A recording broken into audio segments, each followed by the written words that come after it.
Well, there we have a couple of tracks and a little bit of behind the scenes of Let's Talk About Love. But for now, ladies and gentlemen, let us talk about love with the lady herself. Would you please welcome from Los Angeles via satellite, Celine Dion.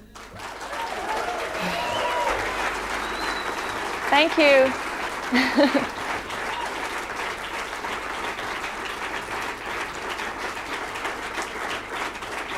Celine, hello, Richard. Hello, Celine. We have key media, retailers and some competition winners from every state of Australia assembled in 5 capital cities around the country and in New Zealand, and it's a great pleasure for us to have you on the satellite today. Firstly, thanks for doing this for us. It's wonderful to be with you, and if I may say hello to everyone in Sydney, Melbourne, Adelaide, Brisbane, Perth and New Zealand. Everyone who's been with us today, thanks a lot for being there. It's a pleasure. Hey, listen, you must be pretty proud of this album. It's a hit before it's even hit the record stores. That must be a really nice feeling.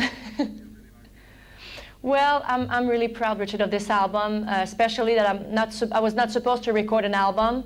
Coming up with an album like this, it's the biggest thrill of my career, definitely. Singing really with Barbra Streisand, the Bee Gees, Pavarotti, having a song from Carole King.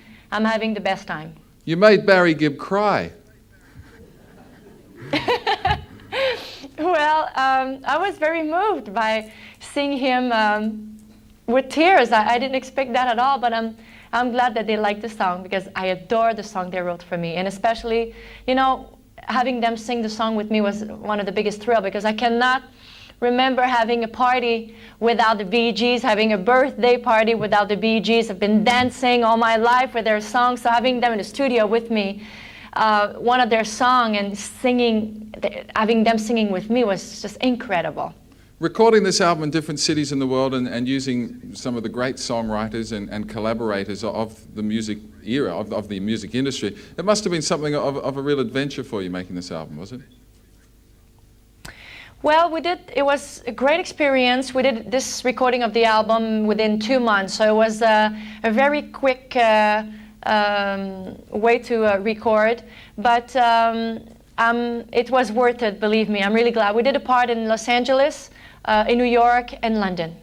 Tell me about working with Barbra Streisand, because she, I understand, is an all-time idol of yours and your mother's. It must have been terrific working with her. And what's it like when you get two of the greatest singers in the world together around a couple of microphones? That must have been a terrific thrill. Well, you know, when it's your life to sing, and Barbra Streisand is the person that I look up to in show business. There's 2 people, like mom in life, Barbra in show business. So all my life I've been hoping that I was going to sing with Barbra one day, but I didn't know it was going to happen for this album. And to be honest with you, when I heard her voice, I felt complete. When I sang with her, hearing her voice so close to me, it was an amazing thrill. And when I heard her voice, I called her to let her know that I was so thrilled that this thing was going to happen for real and that her performance was just magnificent.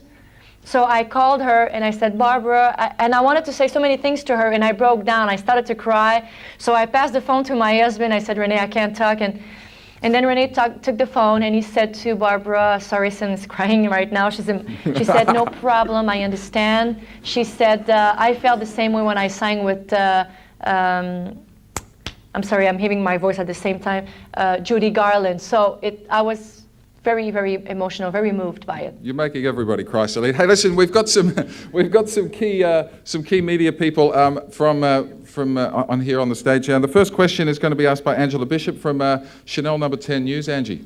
Hi, Celine. How are you? Hi, Angela. Find yourself? Very well, thank you. You were just saying that Renee took care of the phone call when you were sobbing, talking to Barbra Streisand. How much of a support is he in your career and getting through, times that must be tough with making these albums and so much travel? Yeah.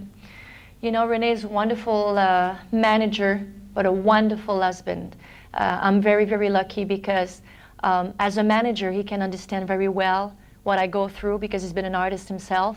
He's been on stage before me, he's been on TV shows, he's been talking, he's been under distress. So when I have worries and I don't know exactly how to deal with it, I talk with him, and he has wonderful ways to help me go through it. So he understands very well my feelings, and that's the manager. And the husband, well, he's the best. I'm very proud to be married to him. We complete each other, and let's put it that way. He's the boss in show business, and I'm the boss at home. So. That sounds like a good relationship. Tell me, we watched a little EPK before you came on, a little some inside info on the making of the album, and the Bee Gees and Carole King both commented that it was such a big honour for them to have you perform a song that they've written. How did you go about choosing these songs, and is that a long process? Does that take as long as the album itself? Well, with the Bee Gees is when I went to the World Music Awards in Monte Carlo, the Bee Gees were performing that night, and I met them backstage for the first time. And what happened is actually Tommy Mottola from Sony Music called the Bee Gees, and he let the Bee Gees know that I was recording a new album, and he asked them if they could write a song for me, and they did. And this to me is unbelievable. Like I said before, I never thought that the Bee Gees could sing with me and write me a song, and it happened. And they're so generous, they're so wonderful people. We spent some time together taking pictures and this little video that you saw. They're just incredible people, and I'm really proud to know them. And I love this song because the song they wrote for me, I feel so close to it. It's, to me, it's exactly what I feel as an artist, as a performer. I could give myself for 2 hours on stage. And after, hopefully, if there is an encore, I would come back on stage and sit on the edge of the stage and say to the audience, well, this is who I am and this is all I know. I've been giving my whole self to you tonight, and I don't feel like saying goodbye, so let's try to make this event memorable. Let's see each other again. And it's exactly the way I feel. And Carole King, I've been a big fan of Carole, and I've had the privilege of singing A Natural Woman on the remake of Tapestry album. And she heard the song and she liked it, and she wrote me a song for this album. And she came in the studio, and I knew Carole, but I mean, it was the first time that I met her. And when she came in the studio, I felt like she was one of my sisters. She's so funny, she's so natural, down to earth, easygoing, generous. I don't know, we sang together, we had a great, great time. She's incredible. Celine, a couple of questions from Christy Eliza of Brash and Billboard magazines. Christy's first question: 5 books are coming out on you shortly, only one of them authorized. How does this make you feel? Yeah. There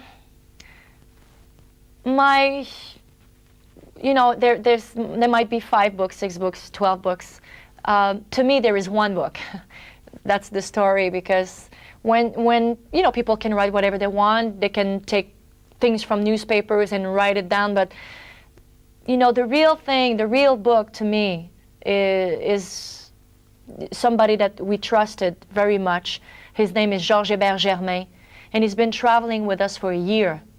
So he noticed, he's been, traveling with us everywhere we've been going, interviewed us, interviewed my family, our close friends, the band, the crew, everybody. So if you want to know about what's true, what happened, the worries, everything that's been happening in my life, there's the one way. It's to interview all of us, interview all the people, to have a contact with the real people who can talk to you about the truth and be there for a year and see what's going on for real. So this guy, Georges Hébert Germain, is a wonderful writer who's been spending a year of his time to be with us and finding the truth. So to me, there is one book and it's his. All the rest, I don't know. What's his book going to be called? Excuse me? What's his book going to be called? Just Celine by Georges Hébert Germain. Okay, so that's the one to look out for. Celine, Christy's second question, it's one of my personal favorites, I must say. Metallica considered asking you to do a duet on their new single, but never got round to asking you, apparently. Would you have agreed? Oh. Never know. I gotta tell you, maybe this is something that people don't know about me, but I do like heavy metal music. One of my favorite songs, I love AC/DC, the AC/DC group. My favorite song is like Thunderstruck. Yeah. I love that. I love that song. But we never know, you know, if the song is great, and it might be something very special to do so. They should ask. We never know. Okay. Well, I will get word to them, and I'm sure they'll be asking next time around. A question from Queensland, Celine. You have platinum albums all around the world. You've won Grammys, etc., etc. What goals do you set for yourself now, and is the best yet to come? Well, right now what I want for this album is to have a long life. I can't wait to go back on stage and get ready with a new show and tour the world, sing those songs that I adore. I have lots of goals and lots of dreams still to come. I'd love to have a baby. I'd love to have children. I'd love to do some acting. There's 2 things seriously going on right now. Spend some more time at home. I just discovered a new passion, golf. I'd love to play some more golf. Be with my family much more. And maybe more, you know, go to school and learn some more languages. I'd love to speak Spanish, Italian, German, and Spanish, or Japanese or Chinese. So there's a few languages that I would love to learn. You're going to be a busy girl. Very busy. You're going to be busy, Celine. Hey, listen, we have a question here from Joe. Joe Malcolm from Television New Zealand is with us. Joe, can I throw over to you? Hi, Celine. Hi, Celine, how are you? Good. Celine, you came to New Zealand last year. What's your impression of New Zealand, and do you have plans to come again soon? I got to tell you that going to New Zealand, going to Australia, traveling, you know, it is far from where I live, but I have to be honest with you, not only myself, but the whole crew, everybody, honestly, we talk very much about it often because we've had the best time. It's so beautiful down there. People have been so wonderful with us. And it's just too bad that we don't have the chance to go as much as we would love to. But I'm looking forward to go back and share more songs, more music, and more time with you. But I hope it's going to be a longer time because I've been to New Zealand once, and it's been a quick trip. But hopefully we'll be able to spend a week or so over there and be able to spend so much time. But it's been fantastic. So hopefully, I would say maybe at the end, I'm supposed to start the tour next year in August. So I would say maybe at the end, in about a year or so, I'll go down there and have some time with you guys. I'm looking forward to it. We have some great shops, Celine. I hear that you're a bit of a shopaholic. You love shopping? I do. I do. There's the shopaholic. There's a lot of people who do love chocolate and do love other things, but I do love shopping very much. Yeah, I shop a lot. That's my thing. The world's most dangerous sport, Celine. Celine, It's a very expensive sport, yeah. Celine, one last question. I'm told that you and Renee would like to have children. Do you plan to do that soon? Will you take time out from your career? Well, we are working on it right now, and it's going very well. But we'll let you know when things are working really, really well. We're working, but it's just we're having a great time. Hey, Celine, we've got some competition winners here from around the country, and one person in Australia got the opportunity to put a question to you, and it's an absolute beauty too. He won on 5AD, and Shane, who's 9 years old, would like to know what was the naughtiest thing you did in school. All right.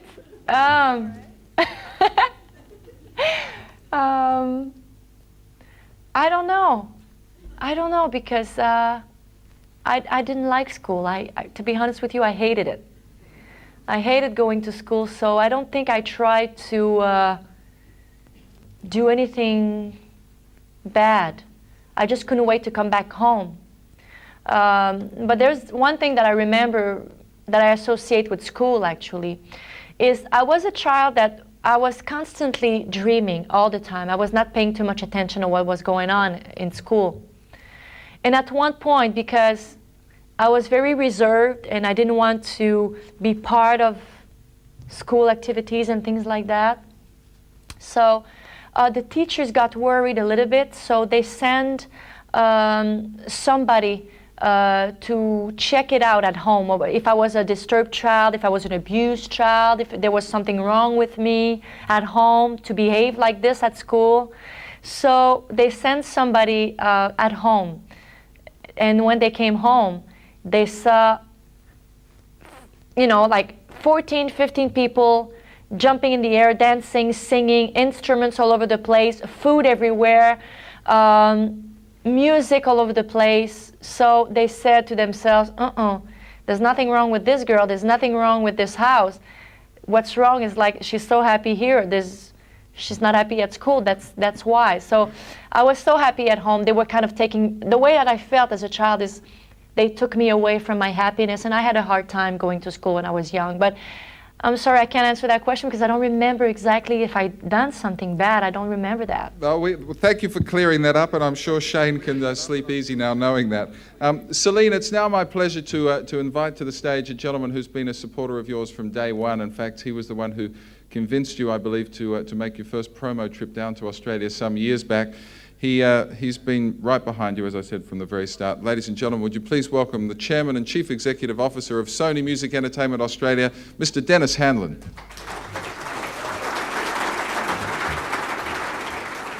Thanks very much, Richard. Hi, Celine, how are you? Yes. Hi, Celine, how are you? How you doing? I miss you. Yeah, same here, same here. Well, you've got to get down here next year, right? I'm ready. It's just, it's so crazy now, but hey, count on me. I'm seeing you soon, very soon. Fantastic, Celine. Well, look, I just really wanted you to know that right around the country today, and of course in New Zealand as well, we've just got one of the biggest gatherings of media and retail ever. So that really is in recognition of what everybody believes about you as an artist and a person, and this new album. We really have amazing expectations for it here. The fact is, you've already sold nearly 3 million records in Australia and New Zealand. That's about 1 in 5 households, and really that makes you one of the biggest selling artists ever in the history, in the music industry in those countries. And really what's more amazing is that those sales have happened in less than 6 years. And Celine, I just want to say on behalf of everybody here in the company that Let's Talk About Love really is, I believe, destined to become an all-time classic. It looks like breaking all records before it's even released. And I just want to say now that, of course, Tell Him is off to a magnificent start here. We're top 10 already. It's already gone gold in Australia. And the anticipation of Let's Talk About Love is just simply unbelievable. It's already gone double platinum, and we're actually shipping it out today. So that, in fact, makes us the biggest ship out in the history of our company in Australia. That is sensational. Thanks. And the best way that I know to thank you for really making the time to join us all here today is to present you with 2 awards, very special awards. So first, let me give you this. We have a gold single here for Tell Him, over 35,000 copies in 1 week. And then the double platinum award here for Let's Talk About Love. This is unbelievable. Which is brilliant. You know, and Dennis, Celine, I just want to say that when you do come down here, not only will I give you one of those Hanlon headlocks, but I will give you an award for 1 million unit sales of Falling Into You, as Richard said earlier, which makes it one of the biggest records ever in the history of the music industry in this country. And you've been there from day one, showing tremendous loyalty to the fans and to the media and retail in this country, because it all started way back with those promo tours. And we'll never forget that special night in that restaurant up at King's Cross, when you sang to the street up there. That was pretty amazing stuff. Oh. Celine, look, Dennis, if I can say to you that this is just unbelievable what's happening right now, but I miss you guys very much, believe me. I wish to be down there right now with all of you. But Dennis, I want to say thank you to you and to everyone who's been working so hard on my records, on Falling Into You and this one, Let's Talk About Love. And your support means so much to me. I just enjoy singing so much, but having a wonderful team like you supporting the music that I love doing means so much to me. Your thanks for the success that I do have, because it's because of all of you.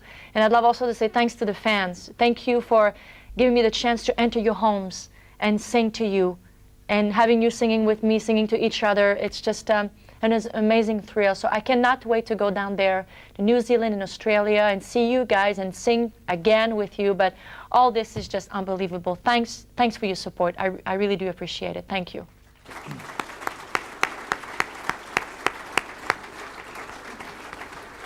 Now, Celine, it's great news that we've heard that you've become a golf fanatic. I just want to give you a little bit of advice there. Please stay away from Steve Millard. Don't take any advice from him, because the only club he's got is a sand wedge. That's the only club he has in his possession, so he's a horror story. Right. I mean, don't take any advice from him. But Is there a lot of sand traps over there? Oh, no, he finds them. He just goes out there and finds them. But I just want to say, because I'm not too bad. Knowing your professionalism and everything you do, I'm sure you're going to have a lot of the PGA professionals really worried. In fact, when you do come down, we've actually spoken to Greg Norman earlier this week, and when you come down here, we're going to organise that his coach is going to take you through a major coaching session to just take you to another level. And I think already there's people here putting their hands up to be your caddy, so look out for that. But Celine, I just want to say that you really have a special place in the hearts of all of us over here. Please give Renee our best as well, because I know just what a tremendous influence he's been on this amazing career that you have. And Let's Talk About Love is just another brilliant example of your talent and vision and professionalism. And I just want to thank you so much for taking the time to do this today. And we really can't wait to see you very soon in the new year. Thanks again, Celine. You're a very special lady. Thank you, Dennis. See you, everybody. Thank you so very much. Ladies and gentlemen, Dennis Hanlon, Chairman and Chief Executive Officer of Sony Music Australia. And once again, please, would you put your hands together for the phenomenal Celine Dion.